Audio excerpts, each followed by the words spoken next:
Gaaffeensi gaafadha. Maqaan kee eenyudha? Gaaddiseedha. Eessaa dhuftee? Asliimu maqaan. Mee eessatti fayyite? Akkamitti fayyite? Maal sii godhe Waaqayyo gaggabaabsitii dhugaa bahii? Waaqayyoon naaf godhe waan guddaadha. Inni dubbatamee namu garuu Waaqayyoon koo kan naaf godhe. Isuma isa akkamitti akka fayye akkamitti akka hin qabamne isa nama tabsaa mure yookaan nama abdii mure biyya lafaarra illee abdii mure isa mootummaa Waaqayyoo keessatti illee abdii mure nama bakka kiyyaan danda'amu jedhee Waaqayyoon fuulduratti murteessee jiru. Waaqayyoon immoo nama arraana godhe nama fuula kana saba kana fuuldura dhaabbate nama hidhaa guddaa qabu nama ba'aa guddaa qabu Waaqayyoon nama kana asiin nagee Waaqayyoon galanni guddaan isaaf haa ta'u. Ameen. Isaanii akka nani dhibametti yommuu gadaamisaadha kootii keessaa ba'u akka ullaa fakkaatee dhibeen kun araashi ji'a tokkootirraan na qabe haati kootillee dubbattu nafa kootirratti akkasuma mutaa abidda keessa gatanii yoo natti dhodhosan gudaannisni nafa koorra baay'ee jira. Garaa haadha kee keessaa dhalattee moo gaaddisee? Haadha koo keessaa bahe ji'a tokkotti akka ullaa fakkaate iyyuu dhibeen kun ana na qabee jira.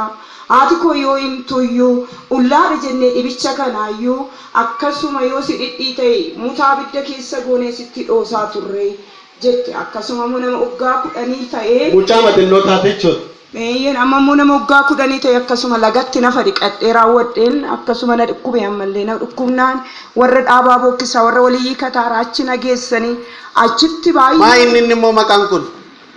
Mana Qaalluuti? Mana Qaalluuti. Mana Qaalluu keessatti achitti baay'ee makaraa baay'ee nyaadhe. Haati koo nama 6 awwaaltee nama 10 dhalteetoo dubartii keessaa na takkittiidha. Dhiirri garuu nama 3tu jira.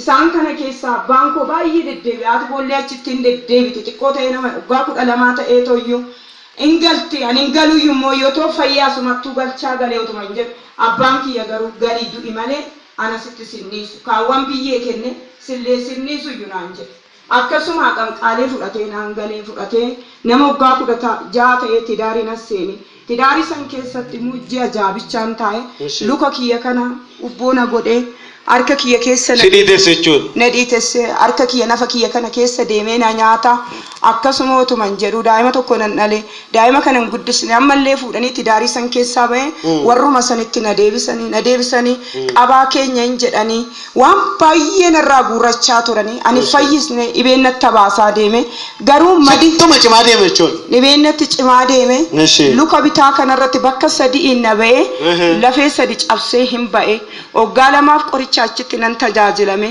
qoricha waggaa 2 tajaajilame yoon ta'u immoo achumatti ammallee immoo gaa'eleennaan abbaan kiyyaa mana keetii dingata baate asitti naftu jedhee har'allee qanqaalee naan hin galee otuma akkas ta'u haati koo hin amante haati koo amante isarraa nanillee gooftaa nan amane baay'ee achi keessatti illee siqaa'ee nan arge ammallee deebisee immoo gara waggaa 5 yeroo san waggaa 2 qoricha fayyadameen jira amma gara waggaa 6 fin ta'a dhibeen kun araashii ta'ee yeroo jiru ijji kiyya kun aga kana gaa harka kana baay'ee na godda harki kiyya kun naafa harki kiyyaaf ijji kuniif lunni kun baay'ee nan hojjetuyyuu akkasuma asallaa fuudhanii onaan deemanii dhibeen ishii saambaa na qarsaadha hin jedhanii kiniini na tatakkitti naaf kennanii warra asallaa siin jedhu warri asallaa hospitaala keessatti akkasuma iyyuu waggaa tokkoof algaarra nan ciise waggaa tokkoof shiroobiidhaan jiraachaa bishaanin jiraachaa akkasuma namni na beekanis jidduu kana keessa hin jiru hinduuti malee guyyaa tokko iyyuu hin jiraatti yoo ta'u hin jedhin Waaqayyo garuu na jiraachise nama arraana godhe akkasuma waggaa tokko ciisee yommuun kiniinicha kana waggaa tokko asitti fudhadhaa fixee obboleessa koo shaaroo faatu naa fuudha asallaattoon deebuuyyuu waan adda addaatirraa of eegi malee naan jedhanii fuula natti guuran doktoroonni dhibee kiyya baay'een taraddaane akkasuma immoo ammallee deebi'ee siqaa'inatti deebinaan achumatti deebi'ee riifarii naa barreessan. Asallaamatti deebitee asallaan riifarii si barreesse. Naa barreessanii achumaan Addis Ababatti oluu nan galchine achi bakka. Addis Ababaa hospitaala kam deemte? Hospitaala alaartiin deeme. Alaartii. Zannaba warqe. Achi nan deeme achi keessatti bakkumatti obboleessa abbaa kootii tokko hin jira bakkatti na eessisanii doktortichi yoon argu baay'ee hidhii miccire. Obboleessi koo tokko wallaggaa dhufee achi jiran akkamsiisuudhaaf baay'ee hidhii miccire nafti kiyya akkanaa miti aganarra bareede kanaa miti baay'ee nafti kiyya gadi bu'ee jira nama tuffatamaadha qofshosheen jira maal gochaa olii gadi hin deemne namni garuu jiraa of hin ajjeesu malee kayyootu nama ajjeesu otuma hin jedhu fuudhanii Addis Ababaan na deemanii fuudhanii kan na deemanii doktortichi hidhii miccire. Yes, astamami gaaddisee maannoo ennaan uleessi kiyya kunitti mul'ate mul'annaan immoo maaliif minaan gara biraan hin jiru maaliif gara biraan fudhatina ijji ishii kunuyyuu akkanan ta'u harki ishii kunuyyuu shibaan ta'u kanaafiyyuu jedhee bakka nafuma kiyya laaleetoo gadde yoo inni akkana jedhu kana ijjadheen jira akkanatti zoor yoo seeroo obboleechi kiyya kun sirriitti gooftaadhaan cimaadha na qabee raawwate dhiisinaan jedhe kinini kana fudhattee naan jedhe fudhanne hin jedheen kinini na takkitti bichaadhaan kaansarii fayyita jedhe baay'ee gaddinaan lafti kiyya naa zoorran obboleessi kiyya kun na qabee raawwate fayyuu hin dandeessu siin jedhe doktariin sun hin fayyitu jedhe kinini ji'a sadi inaa fudhattu garuuyyuu amma gaddoo sanatti dhukkubni kee argameera. Iduluma argamee ka argame amma rifarinaa barreessinaan dhiiga koo keessatti argamee jira. Maali jedhan dhukkubni kee moo? Dhibeen kaansariidha. Kaansariitti jedhan. Kiniini tokkicha kana bichaadhanii miti kiniini baay'eetu si hafe naan jedha. Kiniini tokkicha kanaan garuuyyuu baay'ee goddaamtuudha. Haga Waaqayyo si jiraachise jiraatta malee ati seeniin kee dhumataadha. Haga namaa yaaduu hin dandeessu. Karaa fagoo deemuu hin dandeessu. Nyaata dhabuu sirra hin jiru. Saabin hin gaddin garuu haga waan si jiraachise jiraadhu jedhanii kiniini kana ji'a sadi hin deebitee fudhattanaan jedha. Obboleessi kiyya garuu yeroo nani gadde san na teechisee raawwate dhiisinaan jedhe lafa kiniiniin kuni dhabame garuu gooftaa Yesuus fayyisa. Ameen.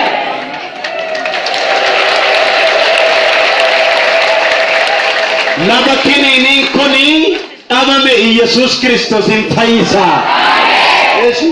Lafa kiniiniin kuni hanqate dhiis gaddiniito jiraatta dhiis jedhee na teechisee na gorsee nullee si qarqaarra yoo harkallee dhabde naan jedhe waan baay'ee na gorsee inni sun natti hin buune lafa kiniiniin hanqate kuni garuu baay'ee keessi koo gadi bu'ee jira otoon kiniinii kana argadhe bifti kiyyallee akkanan ta'u harki kiyyallee ati bakka amma kiniinii maal fayyadde murteessite? Murteessee jira. Akkasuma obboleessa kiyya kanaan deemee doktoriitti deebi'iito kiniinii kana takka jedhee calqabuu nan danda'a deebinaa gaafadhuun jedhee dhiphadhee tokko hin danda'amu inni heeruma ishiin qabamtu san hospitaala kana keessa turte waggaa tokkoof silaa kiniinicha kana fudhatti algaa kanarra ciiste nutu akkamaayyuu wanni carraan ishii darbee jira jedhanii akkasitti obboleechi kiyya utuban dhangala'u obboleechi kiyya achiin galee abbaan kiyya fuudhee asitti nagaleeni anan galeen akkasuma kiniinii san gara amma waggaa torbaati kiniinii kana numan deddeebi'ee fudhadhu waggaa irraa garuuyyuu achi obboleettiin teenya xaayituun konfiraansii humte jedhanii ganamuma natti himan. Konfiraansii sana sitti himan? Natti himane. Mana jirtaati immoo? Ani hawaasa. Maal siin jedhan gaa? Hawaasa illee hin deemne iddoo takkaayyuu hin deemne birricha kiyya nan qabu yeroodhaan hospitaalaan deema maleeyyuu gara mana kadhannaa baay'ee yaadne achi gooftaa Yesuus hin jedhe teessoo keerraa anam algaa waggaa tokko ciisee namni narra taa'ee minaa nyaachuu dadhabe namni jaanna arguu dadhabe waaqayyo nama fuulduratti bakka madaa kanarraa kan ka'e tuffatama garuu amma waan biraasiin hin jedhu karaa Addis Ababaa arranarraa cufi jedhee tanan karaa Addis Ababaa kana narraa cufi. Agenda hospitala na hospitala karaa Addis Ababaa kan mee fayyuu koo idimee abdabat wodhaan waan tokko mura harki kee shibaa harka tokkicha kanaan hin jira kanaan iyyuu dhibee kanarraa bilisa bayyaa kan jira mee samiirraa teessoo keerraa naaf ta'e. Isa booddee dhugaa maal sii ta'e gaddoo konfiraansiitti dhuftee? Achirraa ka'ee dubbadhee waggaan gara konfiraansii deemuyyuu konfiraansichi akkasuma amusiitii roobii calqabanii akkasuma dhiyaannee kadhannee garbicha waaqayyoo keessan ka'imee naan jedhee. Eenyuunni? Jaalala maqaansaa? Hallelujah. Yeshi. Akkasuma obboleettii kanaaf amantaa godhadhaa jedhee obboleewwan koo warra achitti walitti qabamanii jiru. Alma takka'ee Amantaa godhadhaa. Amantaa godhadhaa obboleettii kanaaf waaqayyo fuulduratti amantaa godhadhaa jedhe. Akkasuma warri konfiraansiidhaaf walitti sabasabanis waaqayyo fuulduratti naaf kadhatanii akka isaanii ol qabanii bu'anii too naaf kadhatanii isa zayitii kana guyyaa 40 irratti kadhadhe jettee yerootti dubbattu san ijjadhee goofteessu sin jedhe. Dhuguma samii bantii waaqarraa teessoo keerraa arra anaaf jedhi kayitu kaleessas anaaf jettee dhufte waaqayyo irrallee bilisa nabaatuudhaaf na jijjiiruudhaaf ba'aa kana narraa hiikuudhaaf waaqayyo zayitii kana keessan darbe dhuguma seenii koo keessa kan jiru garbicha kee kanaan ani fayyuu narra jira jedhee akkasuma afaan koo keessa addaan qabde zayitichi kana natti qiccee yoo qiccee too jettu naaf hin kadhatte annan galee too mucaa wayiin qaba karaa jimmaa kana akkuma dingataa dhufe meeqa addu beenuu immaram taanaan jedhee fuudhee Addis Ababaa nageesse. Erga si kadhatame. Erga naaf kadhatame. Shigaamuma sana galgalaa kaasee maatu sitti dhaga'amu jalqaba. Na gammachiisa. Si gammachiisu jalqabe yeroo si kadhatamu. Duraan abdii baay'ee kun agaman jiraadha maaltu nassaa agaman jiraadha ani silaa dhibeen kee sijjeessa jedhani du'uyyuu si oliin galamu gannatiin galalaata gooftaa Yesuus. Karachuullee danda'u fi nana saabaa. Isaa baddeessi fuudhanii marmaraas keessan ergasii kadhatame booddee. Addis Ababaa mucaan kiyya fuudhee akkasuma maskaramii keessa meeqeen hospitaalaatitti marammarame. Inni si kadhatame ji'a maalii keessa? Gimboota keessa. Gimbootii keessa si kadhatame si fuudhee Addis Ababaa si keessa. Maskaramiin deeme. Maskaramii keessa. Maskaramii deemee kaardii kiyya fuudhee hoggaan iddoo baay'eetti nama geessu marammaramee kaardii kiyya guddicha irratti inni kiyya laallamee hunduu laallamee doktorticha fuulduratti yommuu dhiyaatu doktortichi yommuu mazgaba laalu hin kolfu maaliif ta'e gaaddisee hinaan jedhe. Eeshi. Yaadu na dadhabsiifate. Waaqayyo immoo maal siin jedhe gaafa si kadhatame si fayyisa moo maal siin jedhe? Si fayyiste na caabaa ta'e ati qulqulloofte naan jedhe. Hin fayyineetta siin jedhe. Fayyiteerta bakka naan jedhe. Ati immoo marmaramaa achi intalaati marmaraa deemte gara Addis Ababaa nan deeme. Eeshi isaa booddee maal siin jedhe doktorichi? Doktortichi maaliif dhufte gaaddisee ati fayyiteerta naan jedhe.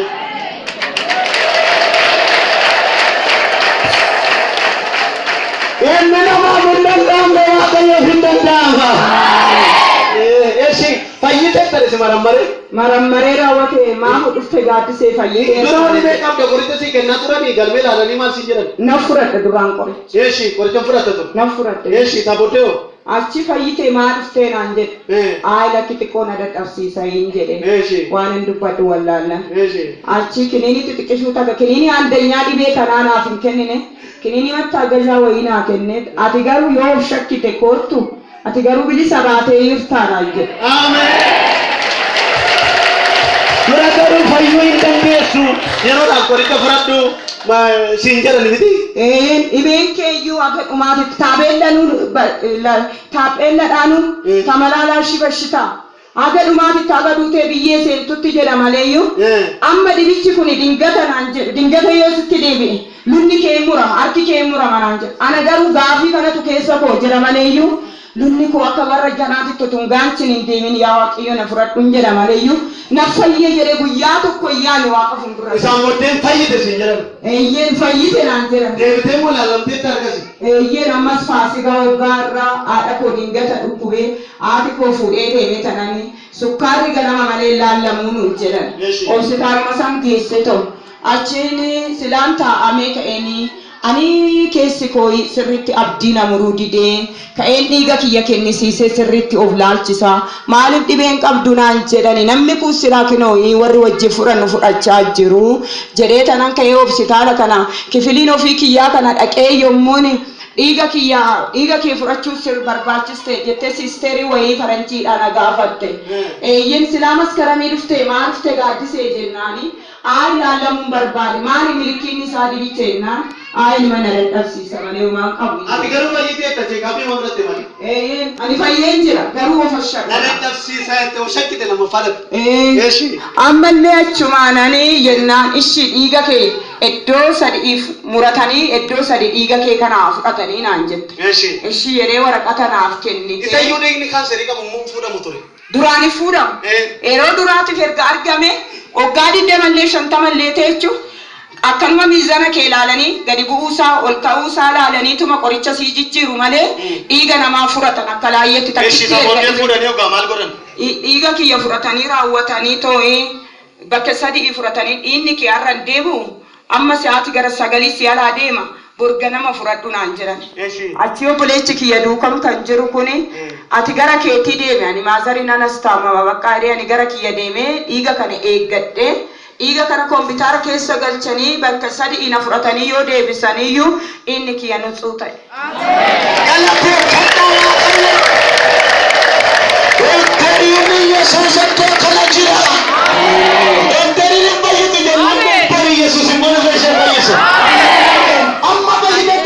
Fayyeera faasigaan kun waggaa tokko kinini wayiitillee miiluma immoo dhiiga kana laallamu. Dhukkubni kun waggaa meeqa sirraa fite? Dhukkubni kun immoo. Waggaa meeqa? Erga dhibeen luka kiyya irratti bayan nafa kiyya irratti yaa'u malee erga lafee kana caccabsee lafee bakka sadii inni bahe gara waggaa 22ti.